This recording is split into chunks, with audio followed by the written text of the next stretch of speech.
Sitting in the chair and I'm like, man, I hope this girl don't get a flashback and just hate all men and just zeke my head. What up, y'all? What's going on? It's Monday. Man, what a day. What a day. What a weekend. So much to talk about. As you can see, I got Undisputed in the background there. Got banana ice cream ready, you know? So, there's a couple topics, a couple things going on. And I'm gonna tell you like this, if you're not like subscribed to my podcast, I'm gonna leave the links down below because I'm gonna go more in depth on Trump's comments, just past weekend with the players taking knees and holding hands and everything. I'm going to give you guys my thoughts in full depth on that because obviously it would be too long of a video for me to do that here. But I will say this to you guys. Now, you want to be a three-dimensional thinker, okay, when it comes to life, especially when it comes to things like this. What do I mean by three-dimensional thinker?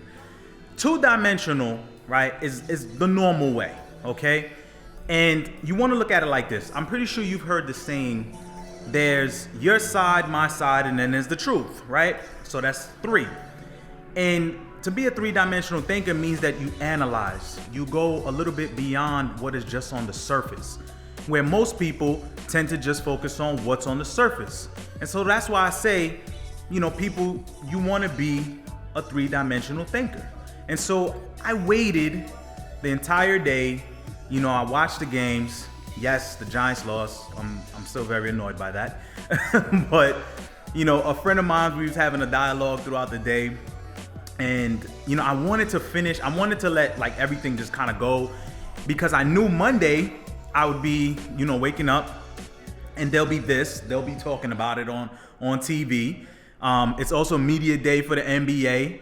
And so I knew there was gonna be a lot of stuff to try to address. Now, I'm all about positivity, okay? So, like I said, in this particular video, I'm not gonna dwell too much on that, but like I said, definitely check out my podcast because Skip over here talking craziness. Let me tell you, there's three people that Skip Bayless hates, okay? Floyd Mayweather, Aaron Rodgers, and LeBron James. It doesn't matter what those guys do. It doesn't matter.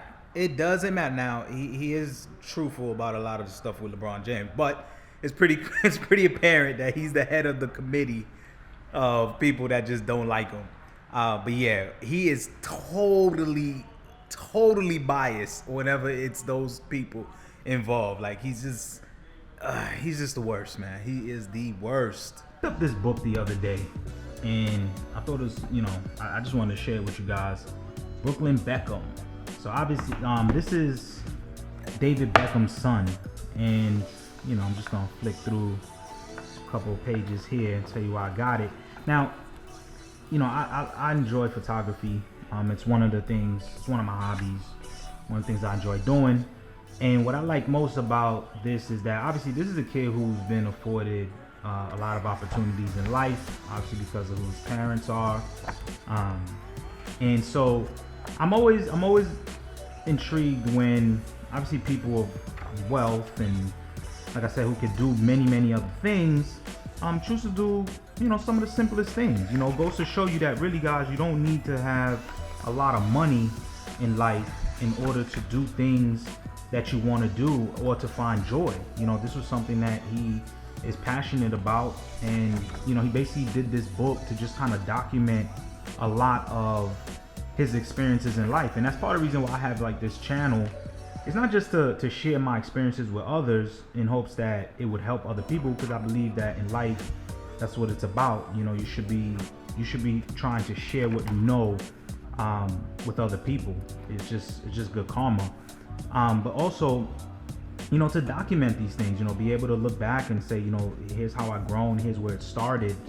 And so, this book like, it's not really a book. I mean, it's a book, but it's basically gonna have just a lot of his photos that he's taken, and he kind of gives you a little bit of a description in terms of, you know, what was the occasion, what was going on during that time. So, you know, that's his dad right there, David Beckham, soccer player. So, you know, just wanted to share that with you guys. I'm gonna do a little story time. I'm gonna tell you guys about my experience when I first moved here and finding a barber. And so, let me tell you, I love going to my barbershop because everybody in there is cool. You know, coming from New York, my barbers over in New York were always really cool. And I always try to tell people, like, at least for men, and I'm sure for women too, when you go to, you know, your stylist, you got your specific stylist you go to, you guys talk, y'all got a lot in common. Same thing for fellas, you know, to me it's like an escape, you know, like you get to go in there, talk a lot of smack, talk about sports, talk about life. It's more than just a haircut. And sometimes, you know, I'm sitting there in the chair and I'll always observe, and I'll see, you know, there'll be some people that some barbers just avoid, like they don't even want to cut their hair. But at least you want to have a certain type of bond with who's cutting your hair. So anyway, let me rewind, let me just kind of explain. So when I came here, that was one of the things that I was like in search for. I was like, damn, like I gotta find a good barbershop, because my barbershop where I was at was 5 minutes away from me. You know, I could shoot him a text and be like, yo, you know, I want to get a cut, and you know, he'll try to hold me a spot or something like that. And so moving here, I remember I was searching. And so I remember I went to this one barbershop, right? And it was mostly females in there. But so when I came in, the lady was like, you know, so obviously she see that I'm African American or whatever, I'm black. And so she's like, she looks around and she's like, okay, only this person could take care of you. Only this person could cut your type of hair, right? My type of hair, right?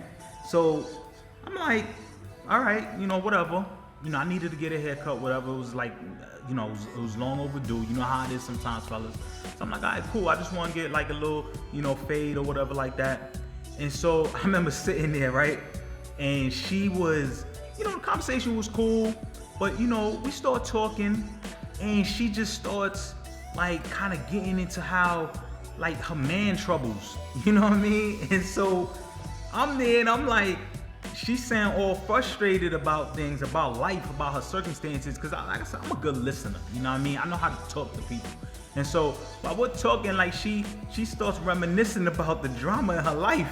And I'm sitting in the chair and I'm like, man, I hope this girl don't get a flashback and just hate all men and just zeke my head. Like, I'm nervous, you know what I mean? So that was one experience. I was like, look, man, I can't do this.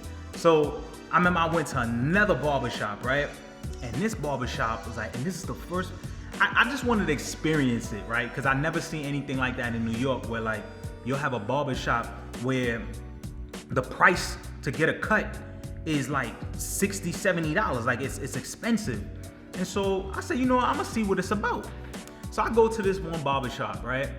I go in, no, I think I called first. Yeah, I called first, because that's the thing out here. Like, you usually gotta make an appointment, which I like, which is good. You know, in New York, you very rarely that's the case. Like, you have to at least know the person to be like, hey, you know, can I come in on this time or that time? Or sometimes it's just a lot of first come, first serve type of thing.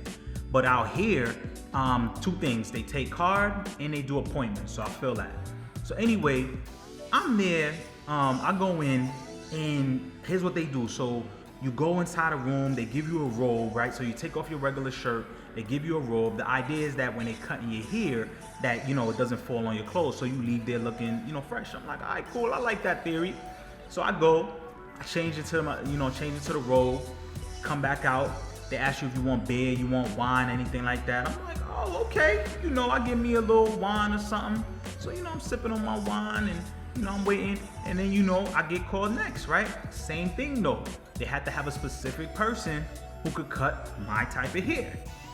So I'm like, all right, you know, no problem. So I go, I sit down with him, and you know, this is a white guy, older guy, and same thing. Told him I want to do a fade, and you know, we're talking, and he's just kind of like trying to really convince me, like it's such a privilege for him to cut my hair, and you know, he prefers to cut, you know, my kind of hair. It's the best type of hair, and he's asking me, I mentioned to him about, the last place I went to, how they only have one person who could do it. And he's like, man, everybody should be able to cut your hair, and, or you're not a real barber, which I agree with, but ironically, in the very barbershop that he's in, he's the only person that can cut my type of hair. He talks about he's the only one who can really do a fade, and the only one who's really good with a razor. And so that's another thing too. The girl, she wasn't good with a razor. Certain barbers, you have to be licensed to use the long razor, and I like to use the razor to do my beard, or just even line up your edges. So I'm like, okay, no problem. So we getting along, we cool. The whole thing felt like it lasted way more than it need to be. You know what I mean? Like, dude really took his time and everything like that. They shampoo your hair afterwards, give you the little massage.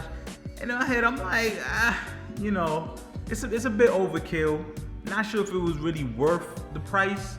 But it was an experience. I try anything at least one time. So I'm like, all right, cool. So now I'm like, okay, I need to find a barbershop. Like, I need to find somewhere where I'm comfortable. And I remember I went on Yelp, and I'm on Yelp and I'm looking it up, and I see one in the name, right? It's called Black's Share Barbershop. So I'm like, all right, this could work out. And I remember I looked, and I picked, and what it is that you schedule it on the app. So I thought that was pretty cool. And you had names of the people who worked there, and you would choose who you want to cut your hair, and then what time they have available. And I remember, like, it was random because I never been there, don't know anything. And I remember I picked a guy, just random. I picked him, his name is John. I was like, whatever. Went over there, and mind you, it was a pretty bit of a distance from where I'm at. It's about a good 30 minutes or so. So I'm like, all right, cool. I go over there, man. I see the guy, we sit down, and right away, man, just hit it off. We started talking about some football.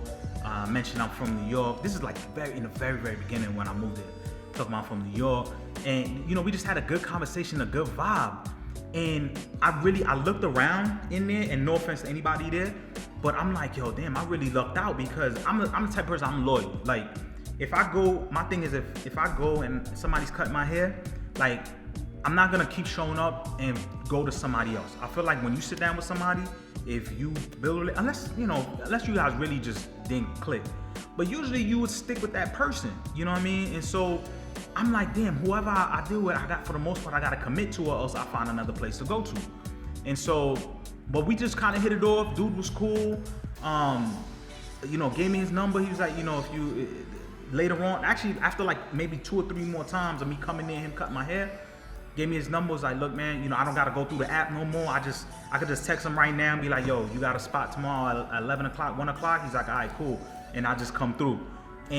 But he's excited when I come through, and that's another thing too. Felt like your barbers should be excited to cut your hair, you know what I mean? Because then that's when they really gonna make sure your stuff is legit. They really take pride in cutting your hair, especially if they cool with you, and if they don't really feel that vibe, I'm not saying they're gonna do a bad job, but it's like, it's whatever, you just another haircut. But when you somebody who they vibe with, and we talk about various things, we talk about life, we talk about New York, places to visit, this and that, and it's just real cool vibe. And I feel like everybody, especially if you guy, like everybody, that's how it should be when you're at the barbershop. You should feel that type of vibe, with your barber. So anyway, man, I just wanted to share that with you guys, man, just in my experiences out here with looking for a barbershop. Let me know in your comments below, especially if you moved to a new city, or maybe if you just had to switch barbers, maybe your barber moved or is no longer cutting hair, you gotta start over. What that experience is like. That's a scary feeling, man. Like, that's a scary feeling. So let me know what you think. Drop it in the comments down below. Thank you for watching.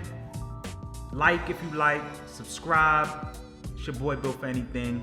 Peace and love. I'll catch you on the next video.